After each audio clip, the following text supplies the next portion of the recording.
What's going on, guys? Patrick here from PatrickOnlyRealty.com, powered by EXP Realty. Today, we're going to cover and show you exactly what you can buy in Oahu in 2022 for $300,000. Additionally, we're going to cover a couple things you're definitely going to want to look out for when shopping in that price point. So make sure you stick around to get all the details. See you on the other side.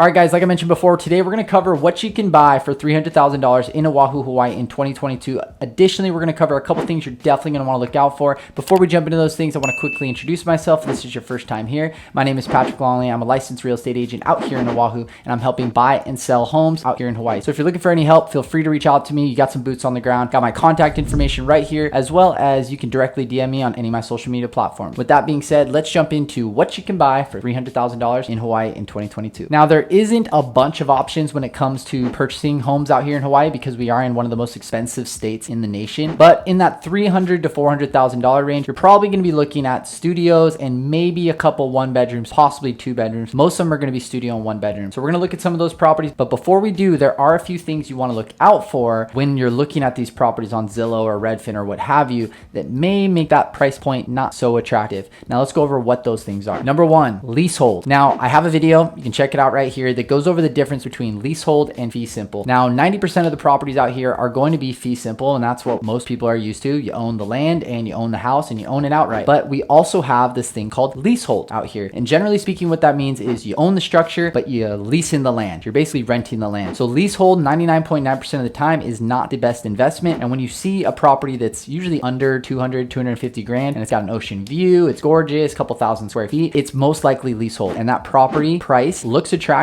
but from an investing standpoint, it's not the best investment because when that lease is up, you basically have to give the property back. Now, sometimes they give you the option to purchase the lease, but that can cost you hundreds of thousands of dollars and take that $200,000 beachfront property up to $800,000 to $1 million real quick. So make sure you double check if you do see a property for $200,000 with an ocean view. Could be leasehold, maybe not the best option for you. But again, check out that video to get more details on leasehold versus fee simple. Number two, high HOA. Now HOA stands for homeowners associations, or basically maintenance fees. If you are purchasing a condo or a townhouse, you will have an HOA. It's just standard procedure, but you really want to look out for those HOA fees because they can have a large range. They can be as low as, on average about $300 or as high as $2,000 to $3,000 a month. So it's really important that you look at that property and you see the price, but you also look at what the HOA is because that will be paired into your monthly payment for your mortgage, your PITI, principal, interest, taxes, and insurance. But then you also have the HOA or maintenance fee, which will be added on top of that PITI. So something to keep in mind of. And on average, like I said before, depending on areas of the island, you're probably looking between $300 to $650 is the general average of HOAs. If you're above that, it better come with a pool, jacuzzi, or covering electricity or something of that nature. If it's below that, you are super pumped and probably want to jump on that. Number three is parking. Now, most properties will come with a parking spot, specifically in that condo and townhouse, but sometimes they don't. And a lot of people are like, oh, I don't need parking. I can just find parking on the street. Well, that might be a little bit more difficult than you might anticipate. And keep in mind, if you need to resell the property, which most people do every 3 to 7 years, you're going to take a hit on the price because it doesn't come with a parking spot. Most buyers need a parking spot. They don't want to have a long day of work, come home and have to be scouring the roads for a parking spot that might be metered or it's got rules and regulations. It might get towed. People don't want to have to worry about that. So when you're looking at a property, you want to make sure it has at least one assigned parking spot. All right, guys, so those cover the three things you're going to want to look out for when shopping in that price point, specifically in Hawaii. Now let's take a look at some properties on my computer of what is active on the market in that price range, what you get on different sides of the island, and things you want to look out for. Okay, guys, now that we're on my computer, let's take a look at some of those properties you want to look out for. When you're not just looking at the price, you got to look at all the other details and things you need to make sure you don't get tricked on. So we can see we got this one, right? 245. 2-bedroom, 1-bath, 839 square feet. And the inside is absolutely gorgeous, right? Absolutely stunning. They did an amazing job. Now, what could potentially be the catch? And these are the things you need to look out for, especially if you're shopping on Zillow and don't have an agent to kind of steer you in the right direction. Well, right off the bat, it's leasehold. You don't own the land, you own the structure, but at the end of the day, you're going to have to give it back eventually. And we can see if we scroll down below, we can see the HOAs is $1,200 a month for that property that's only listed at $245. Additionally, there is a lease of $562 a month on top of that $1,200. So before even paying your mortgage, you're at about $1,700 plus. And we can see that the lease is over in 2042. So every single year that goes by, that value of that property is going to go down, down, and down because it's a depreciating asset. The next person to purchase it has less time on that lease, and eventually they're going to have to give it back. So just something to keep in mind. So that's a leasehold example of something you want to look out for, where the price point might look attractive, but there's always a catch. Okay, guys, now we're going to take a look at Honolulu, the city of Honolulu, or the county more or less. And I'm going to show you, what you basically can get in that $300,000 price range and understanding the different areas of Honolulu itself. So the first thing I want to show you is basically Waikiki. So Waikiki is basically anything and everything inside of the Ala. The Ala is basically water runoff from rain that goes out to the ocean or what have you, but it basically separates the Waikiki area from the rest of Honolulu. And this area, generally speaking, has a higher price per square foot because of the walkability score. This is where we find a lot of the tourism. There's tons of restaurants, bars. You're only a couple blocks from the infamous Waikiki beach. So anything inside of Ala, you're usually going to see a higher price per square foot.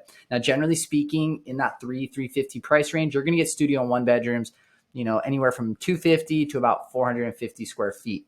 So let's take a look at an example here. So let's just click one randomly. Let's take a look at something that's a little bit nicer here. So we got this one. This is 364 square feet, 325. It's a studio, but we can see that they did a pretty nice job renovations, right? They got new floors. You got a full kitchen. It's a studio. They've got the Murphy bed. And this is just down the street from International Marketplace. You're only a couple blocks from the beach. Okay, you got the in-unit laundry, assigned parking. You got a pool, jacuzzi. I think it even has a sauna, and it's got an insane ocean view, which they're not showing on the top of the roof, which is pretty cool. So this is generally speaking what you would see. And we can see the HOA is about 529. It's right in that median that we usually see in town.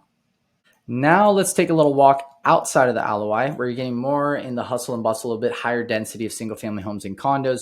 The walkability score isn't as good as if you're on the inside of the Ala, but we can see here, for example, 330 for this one. We have a 2-bedroom, 1-bath, about twice the size of the other one, 630 square feet, been on the market for 3 days. And we can see that it's pretty standard. Looks like laminate flooring, tongue and groove, and almost looks like on the walls, pretty standard popcorn ceilings. Nothing crazy, jealousy windows. Looks like they have granite countertops, updated cabinets, full kitchen. Yeah, it's not that bad. But the laundry's community, so it's not in unit. But generally speaking, because you're further away from that area I was kind of mentioning before, you get a lot more square footage. You get an extra bedroom, actually 2 extra bedrooms because the other one was a studio. And the HOAs are 500, which is very reasonable for Hawaii. Now let's take one last look at one other property, or maybe 2 more, over on the west side. Now the west side itself, let's take a look at the map, is the more affordable area of Hawaii. It's basically the last place on the island where you can find affordable housing. And there's a couple reasons why people may or may not like the west side. The first reason is because there's one road in and one road out. So during rush hour, traffic can be horrendous. So just something to keep in mind. Now, it does have some of the most beautiful beaches on the entire island. I would challenge to say some of the most beautiful beaches on the island. And you're surrounded by these beautiful mountains, the Makaha Valley and things of that nature. But there is also things you have to be concerned about, which, because it's the most affordable area, a lot of people are getting pushed into that area. And maybe there's a little bit more riffraff, a little bit more crime, certain pockets nicer than others in this area. So it's something you just want to, keep in mind. But there are lots of nice areas on the west side. You've got Makaha Valley, you've got Sea Country. You just have to know where to shop. And if you're not worried about the traffic, then you can get a lot of bang for your buck out on the west side. So let's take a look at what you can get on the west side for that similar price that we're looking at in town. So here are 2 properties we'll look at. Here's the first one. This is a 4-bedroom, 1.5 bath for $300,000. And we can see that it's a light fixer. HOAs are 591. And we can see it's got a little bit of a yard, pretty standard, full kitchen. I mean, it's definitely could use a little hug and some cosmetic work, but all in all, for the price and the amount of bedrooms, it's pretty good. You get 1,300 square feet, 4-bedroom, 1.5 bath, for $300,000. So just something to keep in mind that you get a lot more bang for your buck on the west side, but there's a reason for that, right? What do they say in real estate? It's all about location, location, location. Now let's take it one more on the west side, just to kind of give you an idea of what you can get. We're going to go a little bit deeper. We're going to go into the Miley area. excuse me, I think it was Makaha.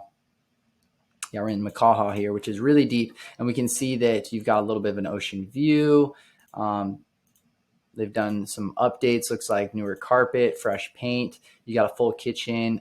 Looks like original cabinets, but granite countertops. All in all, very, very nice. And I think the nicest part is going to be the price point, and then of course that view there with the mountains surrounding you.